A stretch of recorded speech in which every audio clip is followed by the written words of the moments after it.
জিজ্ঞাসা করা হয়েছে যে ফরজ সালাতের পরে নফল সালাত পড়া, সুন্নাত পড়া কি বাধ্যতামূলক? জি না, নফল সুন্নাত বাধ্যতামূলক নয়। আপনার না পড়লেও চলবে, তবে পড়লে অনেক নেকি হবে। যেমন কেউ যদি জোহরের আগে 4 পরে 2 পড়ে, তাহলে তার জন্য জান্নাতে ঘর বানানো হবে। কেউ যদি জোহরের আগে 4 পরে 4 পড়ে, তাহলে তার উপরে জাহান্নামই হারাম। সুন্নাত নফল পড়লে অনেক নেকি হবে, না পড়লে গুনাহ হবে না। একদিনও যদি 12 রাকাত সুন্নাত না পড়েন তো পাপ হবে না। পূর্ণ ফরজ যদি পড়তে পারেন তাহলে জান্নাতে চলে যাবেন, বুখারী মুসলিম।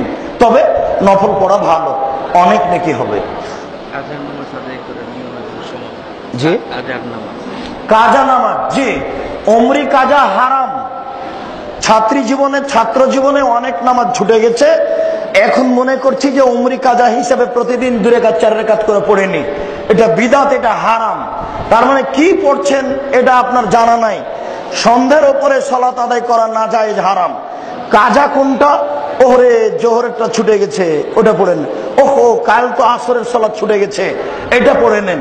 যেটা আপনার আয়াতটা আছে 2-1 দিনের মধ্যে, সেইটা আপনি পড়ে নেন।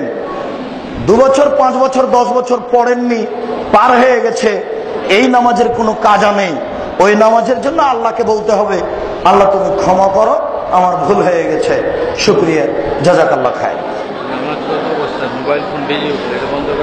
নামাজরত অবস্থায় মোবাইল ফোন বেজে উঠলে বন্ধ করা যাবে কিনা?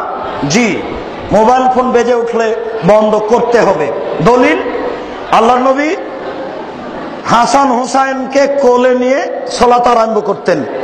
যখন সিজদায় যেতেন তখন কোল থেকে নামিয়ে দিতেন, আবার যখন সিজদা থেকে উঠতেন তখন হাসান হুসাইনকে কোলে নিয়ে নিতেন। বুঝাতে পারলাম না? মোবাইল ফোন চলতে থাকলে সালাতের ব্যাঘাত হবে, আগেই বন্ধ করবেন।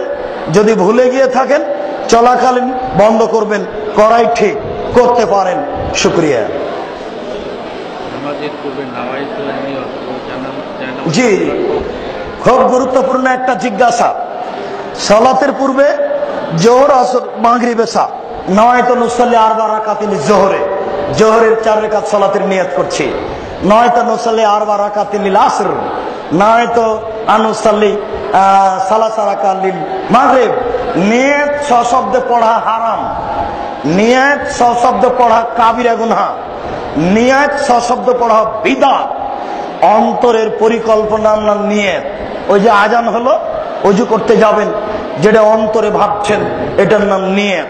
ইমাম আবু হানিফা রাহিমাহুল্লাহ বলছেন নিয়ত হচ্ছে ইরাদাতুল কলব, অন্তরের পরিকল্পনা। ওয়া মাহাল্লুল কলব, নিয়তের জায়গা হচ্ছে অন্তর। মুখে কেন?